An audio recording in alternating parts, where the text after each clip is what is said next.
ଏମିତି ଅନେକ ଦିନ ହେଲାଣି ତମ ଭାଇଙ୍କ କାଶରୁ ରକ୍ତ ପଡୁଛି। ଆମେ ତମ ମାନଙ୍କୁ ଜଣେଇବାକୁ ଦେଇନୁ। କିନ୍ତୁ ଭାଉଜ କାହିଁକି ଆମକୁ ଜଣେଇବାକୁ ଦେଇନ?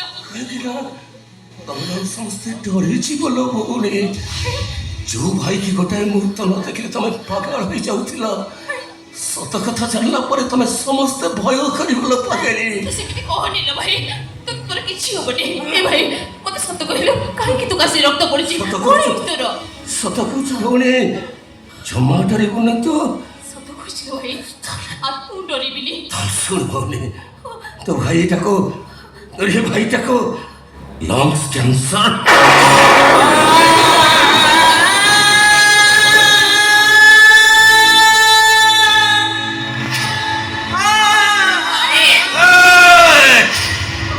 মতে কথা ଦେଇଛୁ ଭଉଣୀ, ଜମା ଡରିବୁନି ବୋଲି। ଏଇ ଟିକେ ଆଗରୁ ତୁ ପଚାରୁଥିଲୁ ନା ଭଉଣୀ ଚନ୍ଦ୍ରକୁ କାହିଁକି ବିଦା କରିଦେଲେ, କେବଳ ଏଇଠି ପାଇଲ ଭଉଣୀ। ଦିନ କେଇଟା ଭିତରେ ତ ମୁଁ ମରିଯିବି। ମୋ ଉପରେ ଭରସା କରି ସେ ଆଜି ପର୍ଯ୍ୟନ୍ତ ଚାକିରି କଲା ନାହିଁ। ମୁଁ ମରିଗଲା ପରେ ସେ କରିବ କଣ, ଖାଇବ କେମିତି? ହଁ ପୂଜା, ତମ ଭାଇଙ୍କ ଆୟୁଷ ଆଉ ମାତ୍ର 6 ମାସ। ଆଜି ତୁ କହିଲୁ ଭଉଣୀ, 6 ମାସ ଭିତରେ ମୁଁ ମରିଗଲା ପରେ କଣ କରିବ ସିଏ? ତ ବାହାଘର କେମିତି ହବ ଲୋ ପାଗଳି? তো ବାହାଘର କେମିତି ହବ? ଦରକାର ନାହିଁ ମୋର ବାହା ହବା, ଦରକାର ନାହିଁ ଚନ୍ଦୁ ଭାଇର ଚାକିରି କରିବା। ତୁ ଜାଣିଛୁ ସେ ରାସ୍ତାରେ କାନ୍ଦି କାନ୍ଦିକିରି ଯାଉଥିଲା। ଏଇ ଦରକାର ପଡ଼ିଲେ ଆମେ ଦି ଜଣ ତୋ ଲାଗି ଭିକ ମାଗିବୁ। ମୁଁ ଚନ୍ଦୁ ଭାଇକି ଆଜି ସବୁ ସତ କଥା କହିଦେବି। ମୁଁ ତ ଫେରିଯିବି। ଚନ୍ଦୁ ଭାଇ ଚନ୍ଦ୍ରକୁ ତ କିଛି କହିବନି ନାଇଁ? ଭାଇ ତୁ ବୁଝୁନୁ କାହିଁକି? ଚନ୍ଦୁ ଭାଇକି ଫେରେଇ ଆଣିବା ଦରକାର ଭାଇ। ମୁଁ ତ ସବୁ ସତ କଥା କହିଦେବି। କାନ୍ଦି କାନ୍ଦିକି ରାସ୍ତାରେ ଯାଉଥିଲା, ଜାଣିଛୁ ନା ସେ ତୋତେ କେତେ ଗାଳି ଦଉଥିଲା? ବେଇମାନ ସ୍ୱାର୍ଥପର ବୋଲି କହୁଥିଲା। ମୁଁ ତ ସବୁ ସତ କଥା କହିଦେବି, ସେ ନିଶ୍ଚୟ ଫେରି ଆସିବ। ଚନ୍ଦୁ ଭାଇ, ଏ ଚନ୍ଦୁ ଭାଇ, ରହିଯା ଚନ୍ଦୁ ଭାଇ।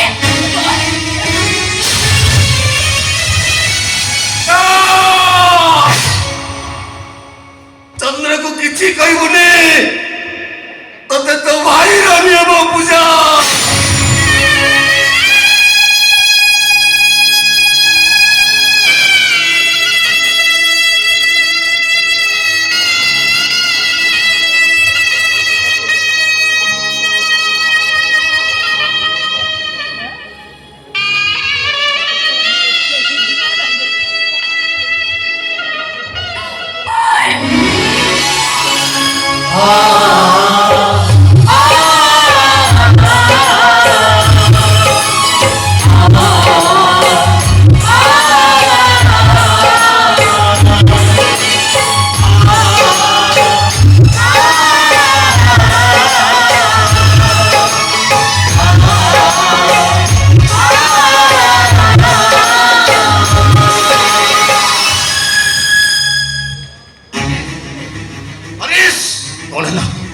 মতে পচারছু তু কিছু জানিনু? এইথিপাই সেদিন মো ভৌণীকে বউ করে নিয়ে আসছিলু। তবে আমাকে ভুল বুঝুছ। মানে সেমতি করিছ।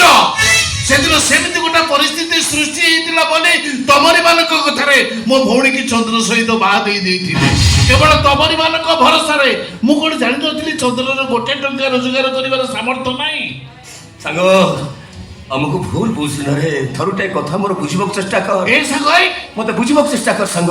ଚନ୍ଦ୍ରକୁ ପୁଅ ଭଳି ଭଲ ପାଉ, ତାକୁ ଘରୁ ବାହାର କରିଦେଲୁ। ସେ ଯାଇ ଆଖଡ଼ା ଘର ନାଟ ମଣ୍ଡପରେ ଶୋଇବ, ଯୋଉଠି ବିଜୁଳି ଆଲୁଅ ନାହିଁ, ଝରକା କବାଟ ନାହିଁ।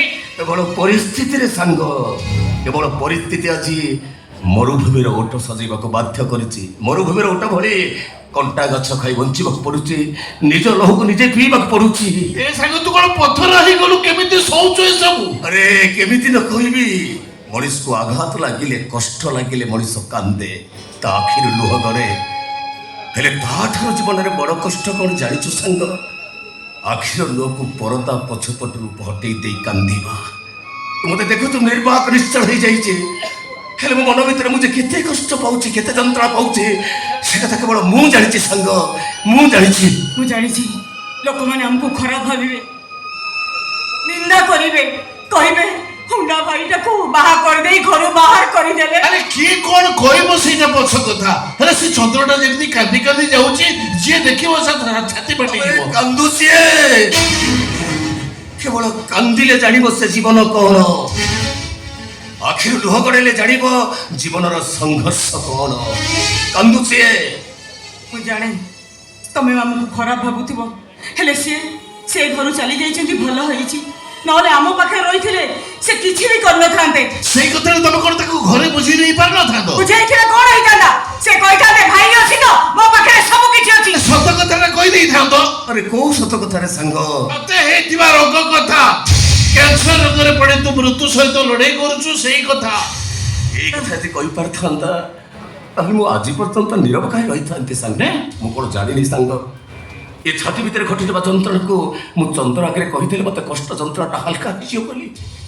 ହେଲେ କେମିତି ମୁଁ କହିପାରିବି ସାଙ୍ଗ ଯେ ଚନ୍ଦ୍ରରେ ମତେ ଏମିତି ଗୋଟେ ରୋଗ ହେଇଛି, ଡାକ୍ତର କହିଛନ୍ତି ଦିନ କଇଟା ଭିତରେ ମରିଯିବି, କାହିଁକି ମୁଁ ଗୋଟେ କ୍ୟାନ୍ସର ପେସେଣ୍ଟ। ହେଲେ କାହିଁକି କଥାଟା ଲୁଚେଇ ରଖିଛୁ? ସେ କାରଣଟା ମୋର ଜାଣିବା ଦରକାର। ଥାଉ ଥାଉ, ତମେ ଜାଣିଲେ ବହୁତ କଷ୍ଟ ପାଇବ। ନାଇଁ ଭାଉଜ, ମୁଁ ଏତେ ଦୁର୍ବଳ ମନା ନୁହଁ।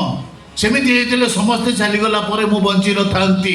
ମୋର ସେ କାରଣଟା ଜାଣିବା ଦରକାର। ଜାଣିବାକୁ ଚାହୁଁଛୁ ସାଙ୍ଗ?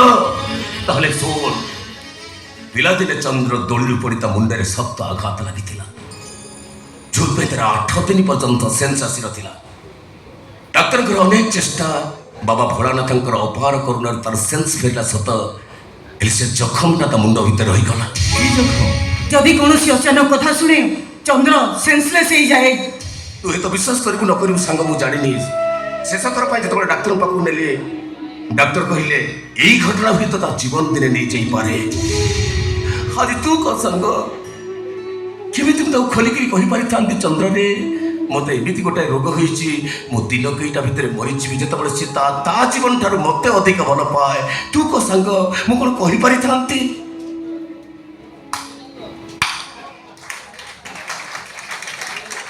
ବାରେ ସାଙ୍ଗ ବାହ, ମୁଁ ଜାଣିଥିଲି ତୁ କେବଳ ପୌରାଣିକ ନାଟକରେ ହରିଶ୍ଚନ୍ଦ୍ର ଭୂମିକାରେ ଭଲ ଅଭିନୟ କରିପାରୁ, ହେଲେ ତୁ ତ କଳିଯୁଗର ହରିଶ୍ଚନ୍ଦ୍ର, ଯିଏକି ନିଜର ସବୁ କିଛି ଦାନ କରିସାରିଲା ପରେ ବି କାହା ମନରେ ଦୁଃଖ ନ ଦେବା ପାଇଁ ନିଜ ମୃତ୍ୟୁକୁ ବି ଦାନ ଦେଇପାରୁ। ବାହ।